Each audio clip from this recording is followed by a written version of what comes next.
हाँ जी, इस वीडियो में ना मैंने आप लोगों को पूरा इंग्लिश ऐसे लिखने का मेथड बताना है शुरू से लेकर एंड तक विद सैम्पल, क्योंकि आप लोगों की बहुत ज़्यादा रिक्वेस्ट थी कि मैडम पूरा स्ट्रक्चर जो है वो एक ही वीडियो में अपलोड कर दें। तो ये आप लोगों की आसानी के लिए ना मैं पूरा स्ट्रक्चर जो है वो आप लोगों को समझाने लगी हूँ। मैं आपको बताने लगी हूँ कि आउटलाइन क्या होती है और वो आप लोगों ने कहाँ पर लिखनी होती है और इसका पर्पज़ क्या है और इसका मेथड क्या है, ठीक है। दूसरे नंबर पर मैं आप लोगों को थीसिस स्टेटमेंट के बारे में भी बताऊंगी और इसकी पोजीशन भी बताऊंगी। तीसरे नंबर के ऊपर मैं आप लोगों को पूरा इंट्रोडक्शन लिखने का मेथड विद सैम्पल बताने लगी हूँ। फोर्थ के ऊपर जो है वो मैं आपको बॉडी और बॉडी की इम्पोर्टेंस भी समझाने लगी हूँ।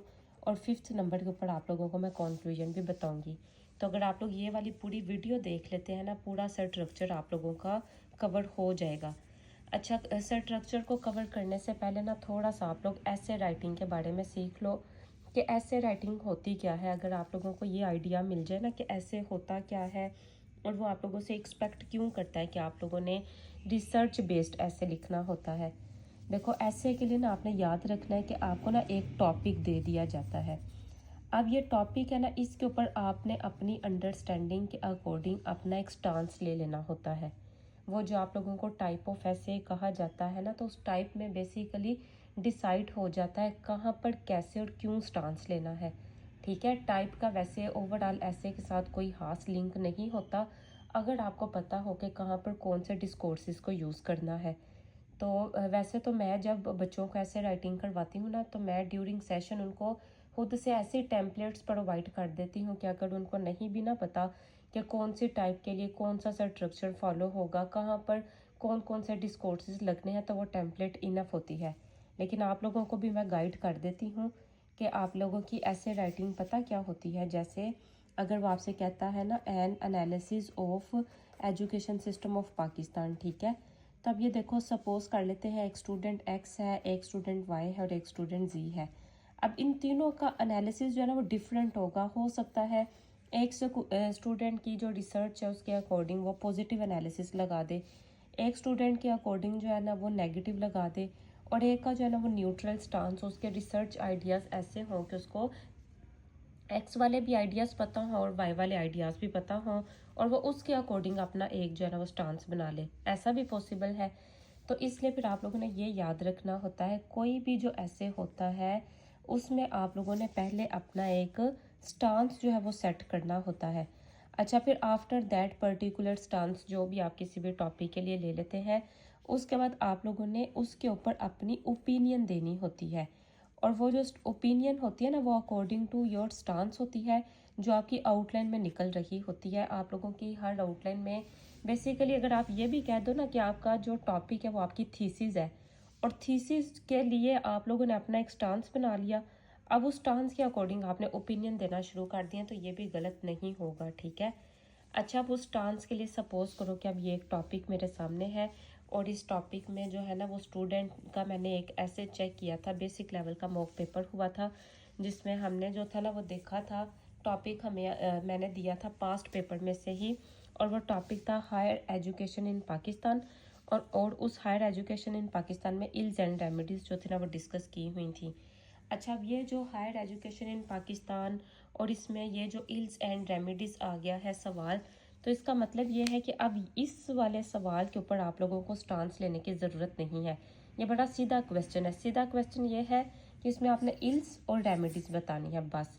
अब आपका बेसिकली वो जो स्टांस में बात कर रही थी ना, आपका स्टांस भी यही है कि आपने इल्स एंड रेमेडीज़ को एक्सप्लेन करना है, और अब आपकी जो ओपिनियन निकलेंगी वो इल्स एंड रेमेडीज़ के ऊपर ही होंगी। जैसे यहाँ पर लिखा गया है हायर एजुकेशन इन पाकिस्तान, जो है ना वो उसकी स्टेट बताई गई है। उसके बाद जो है ना वो ये एक इल्स वाला पूरा लिखा गया है। फिर आगे जो है ना वो रेमेडीज बता के, तो वो जो है ना वो लिख दिया है कि however remedial measures are directly needed. बेहतर ये होता है कि आप मेजर्स बता दो, ठीक है। अच्छा, अब ये जो मेजर्स, मतलब ये एक सीधी सीधी थीसिस थी ना, इसलिए मैंने पूरी पढ़ी भी नहीं और सीधा सीधा आप लोगों को एक्सप्लेन कर दिया है। अब इसके लिए देखो, स्टूडेंट के जो ओपिनियन है, वो जो ऊपर आप लोगों ने इल्स लिखी थी, तो यहाँ पर कुछ इल्स जो है ना उसने एक्सप्लेन करती हैं। अच्छा, यहाँ पर बहुत से लोग जो है ना वो केस इन पॉइंट मेंशन कर रहे होते हैं। मैंने अपनी बहुत सी वीडियोस में बताया है केस इन पॉइंट की कोई ख़ास ज़रूरत नहीं होती, वो आप लोगों के बॉडी पैराग्राफ्स में खुद ब खुद आ जाते हैं। लेकिन बेहतर ये होता है कि आप लोग सब हेडिंग्स वाली आउटलाइन बनाओ, जो फॉर्मेट मैं क्लास में फॉलो करवाती हूँ। ये तो बड़ा सिंपल था ना, इसको आपने ब्रेक कर लिया, पहले इल्स लिख दी, बाद में रेमेडीज़ लिख दी। अच्छा, ये इल्स एंड रेमेडीज़ वाला पेपर भी बच्चों का फेल हो जाता है। अब वो पेपर किन का फेल होता है? जो स्टूडेंट्स जो हैं वो रटा रटाया मटेरियल लिख देते हैं, बुकिश मटेरियल लिख देते हैं, या बड़े ही ऐसे आर्ग्यूमेंट्स लिख देते हैं जिसमें साफ पता चल रहा होता है कि आपकी कोई भी रिसर्च नहीं है, इस स्टूडेंट ने भी कोई बड़ी खास रिसर्च नहीं की हुई, और ये भी बड़ा सिंपल टॉपिक और बड़ा सिंपल आर्ग्यूमेंट्स के साथ लिखा गया है। क्योंकि ये बेसिक लेवल का था ना, जिसमें भी मैं मटेरियल प्रोवाइड नहीं करती, तो उस लिहाज से ये मैंने एक्सेप्ट कर लिया था। और ये भी अगर आप लोग देखो पीएमएस के लिए ये भी एक्सेप्टेबल ही होता है। सीएसएस का थोड़ा लेवल टफ होता है, तो उसके अकॉर्डिंग जो इसमें अभी आप लोगों को रिसर्च करने की ज़रूरत है, ठीक है। अच्छा, फिर उसके बाद जो है ना वो हम देखेंगे कि आप लोगों का फिर शुरू हो जाता है इंट्रोडक्शन। अच्छा, इंट्रोडक्शन के लिए मैं आप लोगों को बता दूं कि पहले ये देखो, ये आपने हेडिंग लिखी हुई है ना, 1 इंट्रोडक्शन। बेसिकली आप लोग इंट्रोडक्शन से इन हेडिंग्स को ओपन करना शुरू कर देते हैं।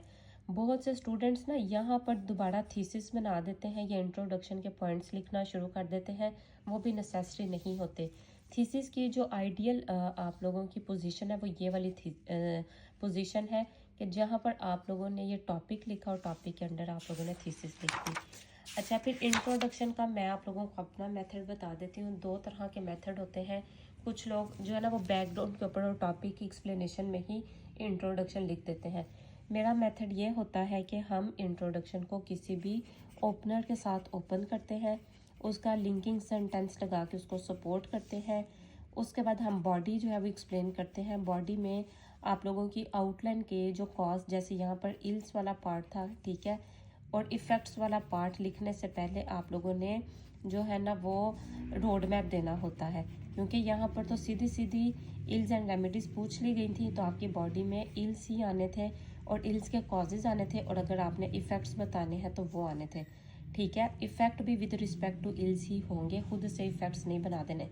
फिर ये सॉल्यूशंस देने से पहले आपने रोड मैप देना था। विदाउट रोड मैप आप लोगों का इंट्रोडक्शन नहीं होता, और लास्ट पर कॉन्क्लूजन होता है।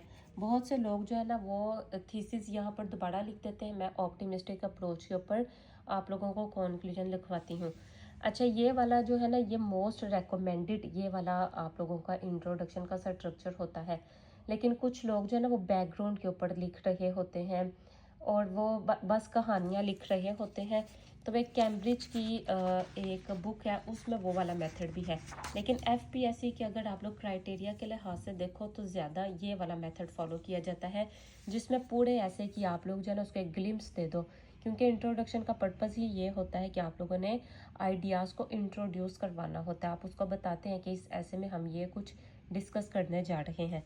अच्छा, ये एक इंट्रोडक्शन है, ये मेरे मेथड से लिखा गया हुआ है।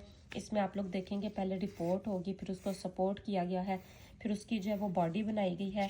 बॉडी के बाद जो है ना वो प्रॉपर वे में यहाँ पर रोड मैप लेकर उसको कॉन्क्लूड किया गया है। फिर आ जाता है आप लोगों का बॉडी पैराग्राफ। बॉडी पैराग्राफ के ऊपर मैंने पहले भी जो है ना वो वीडियो अपलोड की थी, बड़ी डिटेल्ड वीडियो थी। इवन इंट्रोडक्शन के ऊपर भी वीडियो अपलोड की थी, वो भी बड़ी डिटेल्ड वीडियो थी, आप लोग वो भी ज़रूर देख लेना। यहाँ पर भी मैं आपको बता देती हूँ। बॉडी में आप लोगों ने पहले टॉपिक स्टेटमेंट, जिसको मैं ओपनर कहती हूँ, आप लोगों को टॉपिक जो है ना वो स्टेटमेंट कहने की भी ज़रूरत नहीं है।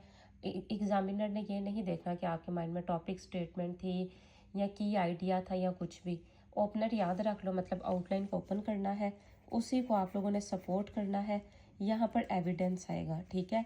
फिर इसकी जस्टिफिकेशन आती है। बच्चे जस्टिफिकेशन लिखते ही नहीं, एविडेंस के बाद पैराग्राफ को एंड कर देते हैं, आपने ऐसा नहीं करना। और उसके बाद आप लोगों का कॉन्क्लूजन आता है। अच्छा, यहाँ पर एक आप लोगों ने बात याद रखनी है, there is a difference between introduction paragraph and body paragraph. Introduction paragraph में ना बेसिकली आप लोग पूरे ऐसे को ओपन करते हैं, बॉडी पैराग्राफ में स्पेसिफिक आउटलाइन ओपन होती है। इसलिए बॉडी पैराग्राफ कभी भी फैक्ट, एग्जांपल, रिपोर्ट या किसी भी कोटेशन वगैरह से ओपन नहीं होता। हाँ, एविडेंस के तौर पर आप ये सब कुछ लिख सकते हैं, ठीक है। वो फिर आप डिफरेंट लेवल ऑफ एनालिसिस वगैरह भी लगा लेते हैं। लेकिन ये है कि यहाँ पर आप लोगों ने शुरू नहीं करना। हाँ, जो ये इंट्रोडक्शन है ना, इंट्रोडक्शन को आप किसी भी रिपोर्ट से, किसी भी फैक्ट से, किसी भी एग्जांपल से जो है ना वो ओपन कर सकते हैं। अच्छा, ये तो मैंने बॉडी पैराग्राफ का ओवरऑल आप लोगों को बता दिया। तो अब वीडियो का टाइम भी ख़त्म होने लगा है। आप लोगों के सामने ये मैंने पेज भी जो है ना वो आप लोगों को दिखा दिया। आप लोग कह रहे थे कि क्लियर नहीं, अब ये मैंने क्लियर भी आप लोगों को दिखा दिया। आप लोग स्क्रीनशॉट वगैरह ले लेना। और यहाँ पर एक और भी बात है कि आप लोगों को ये पता होना चाहिए कि इफ़ेक्ट का पैराग्राफ कैसे बनना है, सोल्यूशन का पैराग्राफ कैसे बनना है, जब टॉपिक ओपन करना है वो पैराग्राफ कैसे है, और उसके अलावा आप लोगों ने कॉज को कैसे लिखना है। ठीक है, फिर कॉन्क्लूजन आता है। कॉन्क्लूजन के लिए मैं ना एक छोटी सी इक्वेशन करवा देती हूँ, जो है left hand side is equal to right hand side. Left hand side is equal to right hand side का मतलब ये है कि आप लोगों ने कोई भी न्यू आइडिया कॉन्क्लूजन में नहीं लिखना होता। आप लोगों ने जो आइडियाज़ पीछे सारे के सारे ऐसे में लिखे हैं, वही आइडियाज़ आप लोगों ने यहाँ पर भी लिखने हैं। अच्छा, इसकी एक और भी बात है कि यहाँ पर कॉन्क्लूजन का कनेक्टर लगाएं, पूरा टॉपिक को कॉन्क्लूड करें। जो भी आपका कॉन्क्लूजन निकला है बेसिकली थीसिस का आइडिया ही कॉन्क्लूड होगा। फिर उसके बाद जो है ना वो आप लोगों ने यहाँ पर इसकी भी बॉडी लिखनी होती है, उसमें वो इल्स एंड रेमेडीज सब आ जाएंगी। और लास्ट पर आप लोगों ने कॉन्क्लूडिंग रिमार्क्स लिखने होते हैं।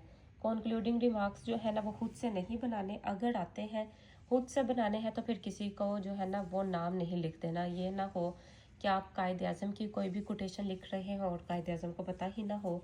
ठीक है, तो कॉन्क्लूडिंग रिमार्क्स में अगर आपको कोई रेलिवेंट जो है ना वो कोटेशन आती है, किसी भी पॉलिटिकल थिंकर की कोई बात याद आती है, वो आप लिख सकते हैं।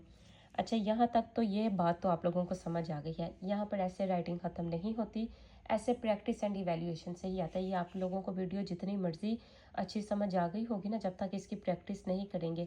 ये तो इल्स एंड रेमेडीज़ है ना। अभी जिन बच्चों ने ये पूरी जो है ना वो वीडियो देखी है, जो कि 11 मिनट से भी ज़्यादा है, तो अभी आप लोगों से मैं बोलूँ ना कि मुझे higher education in Pakistan ills and remedies पर खुद से ऐसे लिख के दिखाओ, आपसे नहीं लिखा जाएगा जब तक आप लोग प्रैक्टिस नहीं करेंगे, इवैल्यूएशन नहीं लेंगे।